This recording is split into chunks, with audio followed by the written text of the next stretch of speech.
Sir ఇక మన కేజ్రీవాల్ గారి విషయానికి వస్తే సార్, ఆయన మొన్నే బెయిల్ మీద బయటకు వచ్చేసారు. అయితే ఈ రోజు ఒక డిసిజన్ తీసుకున్నారు, 2 రోజుల్లో తన రాజీనామాను ప్రకటిస్తాను. మహారాష్ట్రలో ఎప్పుడైతే ఎలక్షన్స్ జరుగుతాయో ఢిల్లీలో కూడా అప్పుడే పెట్టండి, నవంబర్లో జరుగుతాయి కదా, ప్రతి ఇంటికి వెళ్తాను, నేను నిర్దోషినని మీరు నమ్మితేనే ఓటైనని అడుగుతాను, ఇది నేను ఒక ప్రెస్టీజియస్గా తీసుకున్నాను, నేను నిర్దోషిని ప్రూవ్ చేసుకోవడానికి ఇది ఒక అవకాశం అని చెప్పేసి అంటున్నారు.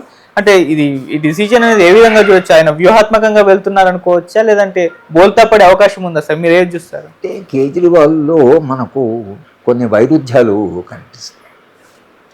ఒకవైపు ఆయన ఒక ప్రత్యామ్నాయాన్ని ప్రజెంట్ చేస్తున్నట్లుగా ఒక ఉద్యమం నుంచి వచ్చిన వాడు ఆయన కూడా, యాంటీ కరప్షన్ ఉద్యమం నుంచి వచ్చిన వాడు ఆయన. కనుక ఉద్యమాల నుంచి వచ్చిన వాళ్ళ నుంచి ప్రజలకు ఎక్స్పెక్టేషన్స్ కొంత భిన్నంగా ఉంటాయి. ఆయన ముఖ్యమంత్రి అయిన తర్వాత కేసీఆర్ లాగానే ఆయనకు కూడా ప్రధానమంత్రి కావాలని కోరిక ఎక్కడో, తన పార్టీ సడన్గా గెలిచింది కదా, ఢిల్లీలో ఆయన గెలిపేది ఎత్తుందో అందరిని ఆశ్చర్యపరిచినటువంటి, ఎట్లయితే తెలంగాణలో కనీసం తెలంగాణ ఉద్యమం నుంచి వచ్చారు వాడికి గెలిచారు, కానీ అది ఒక యాంటీ కరప్షన్ మూమెంట్ వచ్చిన అతను జరిగాడు. ఆయనలో ఈ వైరుధ్యం ఉంది. ఈ వైరుధ్యం ఉండబట్టి ఆయన ఏం చేశాడంటే కొంత దూకుడుగా వ్యవహరించడం, లేదా తాను ఇచ్చిన పరిపాలన ఏది తెలంగాణ కంటే కొంత మంచి పరిపాలన ఇచ్చాడు అనుకోండి. అక్కడ విద్యను చాలా ప్రోత్సహించాడు, కొంత హాస్పిటల్స్ని పెట్టాడు, కొంత చేశాడు. కానీ ఈ అంతర్గతంగా తాను ప్రైమ్ మినిస్టర్ కావాలి అనేటువంటి కోరిక ఏదైతుందో అది ఆయనను ఇండియా కూటమిలో ఆయన ఒక ప్రధానమైన పాత్ర నిర్వహించలేదు. ఇండియా కూటమికి ఎక్కువ సహకరించలేదు. ఎందుకు సహకరించలేదు? నువ్వు ఒక ఢిల్లీకి ముఖ్యమంత్రిగా ఉన్నావు, అది ఒక ప్రాంతీయ పార్టీ ఉన్నప్పుడు ప్రాంతీయ పార్టీలన్నీ కలిసి ఒక ప్రత్యామ్నాయాన్ని మనం ప్రజెంట్ చేస్తామన్నప్పుడు తాను చాలా క్రిటికల్ ఇంపార్టెంట్ రోల్ ప్లే చేయవలసింది తాను. ఆ పార్టీ నిర్వహించలేదు. అది మమతా కూడా అదే పనిచేసింది. ఆమె వాళ్ళ కలకత్తాలో ఎదుర్కొన్న సంక్షోభం, సరే ఆ సంక్షోభానికి భిన్న కారణాలు ఉండొచ్చు, కానీ ఆమె ఒక ఆల్టర్నేటివ్ ఎవరు చేద్దామో జాతీయ స్థాయిలో మనం ఒక అలయన్స్ పెడదామంటే దానికి ఆమె సహకరించాలి. ఇద్దరు ఇప్పుడు క్రైసిస్లో ఉన్నారు.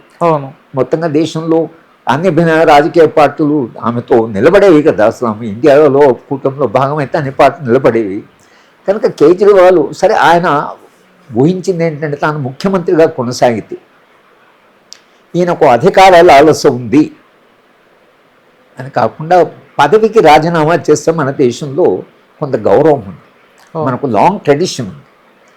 బుద్ధుడి దగ్గర నుంచి ఆయన తన రాజరిక వ్యవస్థ వద్దని, తన రాజ్యం వద్దని ఆయన సత్యాన్వేషణ చేసి ఒక మతాన్ని చేసి బుద్ధుడు వాళ్ళ ఒక అవతార పురుషుడుగా ఆయన ఎవరైనా పదవిని వదులుకున్న వాళ్ళ పట్ల ఈ సమాజంలో ఎందుకో గౌరవం ఎక్కువ. అది ఈయన కూడా కొంత అర్థమైంది ఆయన. ఇప్పుడు ఈ ముఖ్యమంత్రిగా ఆయన వెళ్ళి క్యాంపెయిన్ చేయడం వేరు, ముఖ్యమంత్రి పదవి వదులుకున్నంటే నాకు అధికారం యొక్క ఇది కాదు, ఈయనకు ఏదో చేయాలని ఉంది అనేటువంటి ఉంటుందని, అందుకనే 2 రోజుల్లో రిజైన్ చేస్తూ అంటున్నారు. ఆయన ముఖ్యమంత్రిగా రిజైన్ చేసిన తర్వాత భారతీయ జనతా పార్టీ ఆయన ఎక్కువ ట్రబుల్ చేయకపోవచ్చు. ఇక ముఖ్యమంత్రి పదవి వదులుకున్నాడు కదా, కనుక పెద్దగా నిజంగానే రేపు ఢిల్లీలో పోయినసారి గెలిచినట్టుగానే చాలా అత్యంత మెజార్టీతో గెలిచారు అనుకోండి, కేజ్రీవాల్ ఒక ఇమేజే మారిపోతుంది, చాలా ఇమేజే మారిపోతుంది. గెలవలేదు అనుకోండి, భారతీయ జనతా పార్టీ కావాల్సిందని, భారతీయ జనతా పార్టీ ఓడిపోతాడు. అసలు కరప్షన్ ఛార్జెస్ వచ్చాయి, తర్వాత కేసులో ఉన్నాడు, ఎప్పుడైనా ఆయన లోపలికి మళ్ళీ పంపొచ్చు. అది పార్టీ ఒక కేంద్ర ప్రభుత్వం కావాలంటే ఏ కేసును ఎరికించి మళ్ళీ పంపించవచ్చు. ఇవాళ పరిస్థితి అలాగే ఉంది. పదవి వదులుకున్నాక ఆయన మీద కేసులు పెట్టడానికి రాదిక, పదవి వదులుకున్నాక ఇంకా అబ్యూజ్ ఆఫ్ పవర్ ఉండదు, చేసేది చేసేసారు. కనుక బాగానే కొంత ఆలోచించి వాళ్ళ పదవికి రాజీనామా చేసి ఆ డిప్యూటీ చీఫ్ మినిస్టర్ ఉందో సిసోడియా ఆయన కూడా చెయ్యని చెప్పాడు. మేమిద్దరం అధికారం ఉన్న వాళ్ళని మేము అధికారం వదులుకుంటాం, ఎవరో కొంత వాళ్ళు ఉన్నారు కాబట్టి వాళ్ళని తీసుకొచ్చి ముఖ్యమంత్రి చేసి మోర్ క్లీన్ ఇమేజ్ తర్వాత వాళ్ళని చేసి ఆయన ఒక స్ట్రాటజిక్గా రేపు పోయే ఎన్నికలకి ఇది పనికొస్తుంది అనేటువంటి దాని కొరకు ఆయన చేస్తున్నాడు. పదవిని వదులుకున్న తర్వాత మొత్తం దేశంలో కూడా కొన్ని గౌరవం పెరగవచ్చు. ఇప్పుడు పదవి కొరకు కాదు, ఏ పరిస్థితిలో కూడా పదవి వదులుకోవడం కాకుండా పదవిని వదులుకున్నాడు అనే దాని పట్ల ఒక గౌరవం ఉంది. కానీ అనుకుంటా స్ట్రాటజిక్గా అది కొంత ఆయన ఆలోచన తీసుకున్నటువంటి స్టెప్ ఏమిస్తుంది. ఓకే. సో ఇది బోల్తా కొట్టే ఛాన్స్ ఏమన్నా లేదంటారా సార్? లేదంటే వ్యూహాత్మకంగా వెళ్ళి కరెక్ట్ ప్లాన్ ప్రకారమే సక్సెస్ అవుతారనుకోవచ్చు? అంటే అట్లా ఉండదు. ప్రజలు కూడా ఏం ఆలోచిస్తున్నారు అంటే, ఎందుకంటే పార్లమెంట్ ఎన్నికలు పూర్తిగా ఓడిపోయారు కదా. అవును, పార్లమెంట్ ఎన్నికల్లో ఆ పార్టీకి మ్యాండేట్ రాలేదు.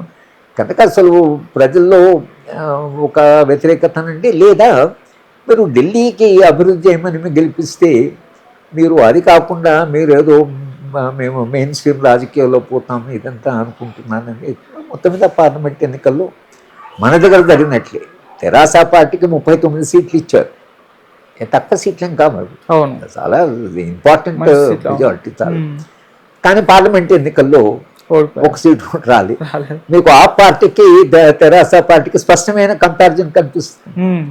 మీకు అసెంబ్లీలో ఎన్నికలు సీట్లు ఇచ్చి పార్లమెంట్లో ఓడిపోయారు, ఇక్కడ మీకు అసెంబ్లీలో 39 సీట్లు ఇచ్చారు, పార్లమెంట్ ఎన్నికలు ఓడిపోయారు. కనుక ఇది ఈ మొత్తం వ్యవహారం ఏదైతుంది, కేజ్రీవాల్ వ్యవహారం ఏదైతుందో, ఢిల్లీ ప్రజలు దీనికి ఎట్లా స్పందిస్తారు అనేటువంటిది చాలా ప్రధానం. ఎందుకంటే పోయినసారి గెలిచిన భారతీయ జనతా పార్టీ అసలే గెలవలేదు, 3 సీట్లు మాత్రమే గెలిచారు అసెంబ్లీ ఎన్నికలు. కనుక భారతీయ జనతా పార్టీ ఇవాళ కొంత డిక్లైన్లో ఉంది, పార్టీ ఇంకా దూకుడుగా లేదు. ఎందుకంటే మొన్న ఎన్నికలు అలయన్స్ కావాల్సి వచ్చింది, అది జరిగింది కాబట్టి. సరే, భారతీయ జనతా పార్టీకి ఆప్కు మధ్యన జరిగే పోరాటంలో పార్లమెంటుకు మీరు, అసెంబ్లీకి ఆప్ అని ఒకవేళ ప్రజలు తీసుకుంటే మళ్ళీ ఆయన గెలిచే అవకాశాలు ఉన్నాయి. ఎందుకంటే భారతీయ జనతా పార్టీ అప్వర్డ్ లేదు, కొంత డిక్లైన్లో ఉంది. దాని ప్రభావం ఢిల్లీ మీద ఉంటుందా అనేది మనం చూడాలి. ఓకే, సరే. కేజ్రీవాల్ గారు కూడా బయటకు వచ్చేసారు. ఢిల్లీ లిక్కర్ స్కామ్లో ఉన్న వాళ్ళు, కవిత గారు, సిసోడియా గారు, వీళ్ళంతా కూడా బయటకు వచ్చేయడం చూస్తున్నాం.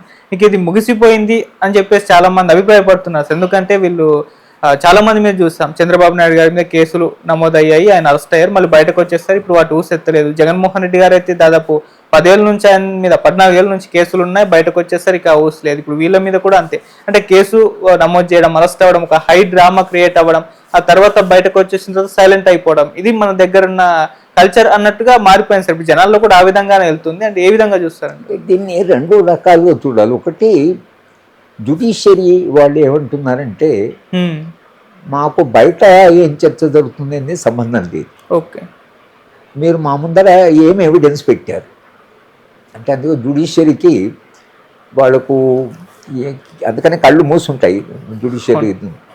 అంటే వాళ్ళు కేవలం తమ ఎవిడెన్సే తప్పించి మిగతా దేన్ని కూడా వాళ్ళు అంటే న్యూట్రల్గా ఉండాలి. మన ఇన్వెస్టిగేటింగ్ ఏజెన్సీస్ ఏమైపోయిందంటే పూర్తి పొలిటికల్ అయిపోయాయి. ఇన్వెస్టిగేటింగ్ ఏజెన్సీస్ స్వతంత్రంగా ప్రధానమంత్రి మీద కూడా ఒకళ్ళు ఇన్వెస్టిగేషన్ చేయవలసి ఉంటే చెయ్యాలి, అంటే వాళ్ళ అధికారాలు చెప్తున్నాను. కానీ అట్లా కాకుండా వాళ్ళు ఎప్పుడైతే పొలిటికల్ ఇన్స్ట్రుమెంట్స్ అయ్యారో అప్పుడు న్యాయ వ్యవస్థ ఒక రకంగా సందిగ్ధంలో పడింది. ఇది నిజంగానే ఈ లిక్కర్ స్కామ్ జరిగిందా, ఎట్లా తెలవాలి, ఎవిడెన్స్ ద్వారా తెలవాలి. ఎవిడెన్స్ వచ్చిన తర్వాత వాళ్ళు న్యాయం ఏదో చెప్పాలి. వీడు ఎవిడెన్స్ పెట్టడు, అరెస్ట్ చేస్తారు, లోపల వేస్తారు, ఎవిడెన్స్ పెట్టరు. ఇప్పుడు భీమా కొరగం కేసు చూడండి, 5 ఏళ్ళు అయింది, 5 ఏళ్ళు శిక్షలు ఉన్నారు. వాళ్ళు ఏమంటే ఇంకా ఇన్వెస్టిగేట్ చేస్తున్నామంటే ఎంతకాలం ఇన్వెస్టిగేషన్ కూడా ఒక లిమిట్ ఉంటుంది కదా. వీళ్ళని పెట్టారు. జ్యుడిషియరీ ఏం చేశారంటే ఆయన సిసోడియాను దాదాపు 2 ఏళ్ళు ఈయనని పెట్టారు. ముందు తీసుకురారు, కేసు తీసుకురారు, ఎవిడెన్స్ చెప్పరు, ఎక్కడ స్కామ్ జరిగిందో ఏమో ఎవిడెన్స్ ఉందో చెప్పరు. కనుక న్యాయ వ్యవస్థ ఏం చేస్తుందంటే ముందు అగ్రి అవుతారు, వీళ్ళు వెళ్ళి మేము అరెస్ట్ చేసామంటే చేయండి అని అంటారు. మీరు వాళ్ళు అనుమానం ఉంది కనుక మీరు కరప్షన్ చేస్తున్నాను కూడా మీకు ఉంది కాబట్టి మీరు ఒక ఇన్వెస్టిగేటివ్ ఏజెన్సీ వచ్చారు కాబట్టి ఎన్ఫోర్స్మెంట్ డైరెక్టరేట్ కానీ సిబిఐ కానీ ఓకే మీరు అరెస్ట్ చేయండి అంటారు. అరెస్ట్ చేయొద్దు, స్టే ఇస్తామని అనడం లేదు జ్యుడిషియరీ. వాళ్ళు అరెస్ట్ చేసిన తర్వాత వీళ్ళు ఎవిడెన్స్ పెట్టండి అసలు అని అంటే ఎవిడెన్స్ పెట్టడం లేదు. జ్యుడిషియరీకి ఏమిటంటే ఎంతకాలం మీరు ఇట్లా అసలు అని చేస్తున్నారు. మొన్న కూడా జ్యుడిషియరీ ఆగ్రహపడ్డది, ఏమిటి అసలు మీరు ఎట్లా చేస్తున్నారు, మీరు పొలిటికలా లేకపోతే లీగల్గా అయితే ఎవిడెన్స్ పెట్టండి, పొలిటికల్ చేస్తే మేము వదిలేస్తాం. ఈ లీగల్ వర్సెస్ పొలిటికల్ జరిగింది. దానివల్ల ఏమైందంటే వీళ్ళు లోపలికి వెళ్తున్నారు, అరెస్ట్ అవుతున్నారు, కేసు ఏమో నడపడం లేదు, ఎవిడెన్స్ రావలేదు, ఇన్వెస్టిగేషన్ టైం అడుగుతున్నారు. న్యాయ వ్యవస్థ ఏం చేస్తున్నా వదిలేయండి, మీరు ఎవిడెన్స్ వచ్చిన తర్వాత చూసుకుంటాం, కానీ ఇన్వెస్టిగేషన్ కంప్లీట్ చేసిన తర్వాత మనం చూద్దాంగానే వదిలేస్తున్నారు. ఉమ్, కనుక ఈ సందిగ్ధ పరిస్థితి ఏదైతుందో ఇది పొలిటికలా, లీగలా, ఎవిడెన్స్ ఉందా లేదా, అరెస్టులు అన్యాయంగా చేస్తున్నారా ఉమ్, అనే సమాజంలో కూడా ఆ చర్చ జరుగుతుంది. అవును. నిజంగా కరప్ట్ ఉన్నా కూడా కొందరిని అరెస్ట్ చేస్తే అది నిజంగా ఇది కరప్ట్ చేశారా, లేకపోతే వీడు పాలిటిక్స్ కొరకు తమ పార్టీ రాజకీయాలు, కేంద్ర ప్రభుత్వం రాజకీయాలు ప్లే చేస్తుందా, లేక చట్టబద్ధంగా ఈ దేశంలో కరప్షన్ ఉండకూడదు అని నిజంగా వాళ్ళకు దాని మీద కమిట్మెంట్ ఉందా అనేటువంటి చర్చ సమాజంలో జరుగుతుంది. అవును. కనుక ఇది ప్రజాస్వామ్యానికే చాలా ప్రమాదమైన పరిస్థితి వచ్చింది. మీరు అన్నట్లు వెళ్తున్నారు. ఇప్పుడు బెయిల్ మీద ఉండి జగన్మోహన్ రెడ్డి గారు 5 ఏళ్ళు ముఖ్యమంత్రి ఉన్నారు, అవును. ఓడిపోయాడు. ఉమ్, ఓడిపోతే ఇవాళ మీరు సడన్గా ఆయన ఓడిపోయిన తర్వాత మళ్ళీ ఆయన అరెస్ట్ చేస్తున్నామంటే మీరు 5 ఏళ్ళు ముఖ్యమంత్రిగా పనిచేయనిచ్చి ఇవాళ మాకు కొత్త ఎవిడెన్స్ దొరికిందే కనుక మేము ఆయన అరెస్ట్ చేస్తామంటే ప్రజలు దాన్ని అనుమాన పడతారే తప్పించి మరి 5 ఏళ్ళు ఏం చేశారు అనే ప్రశ్న సమాజంలో వస్తుంది కదా. అవును. కనుక ఇది ఇప్పుడు న్యాయ వ్యవస్థ అయినా రాజకీయ వ్యవస్థ అయినా ప్రజలైనా ఉమ్, ఈ డైలమాలో పడ్డారు. రైట్. ఏది నిజము, ఏది నిజం కాదు, Hmm. ఏది వాస్తవము, ఏది రాజకీయము, ఏది చట్టబద్ధము, ఏది లీగల్ అనేటువంటి ఆ చర్చ ఇవాళ సమాజంలో జరుగుతున్నది. Okay sir, thank you so much sir.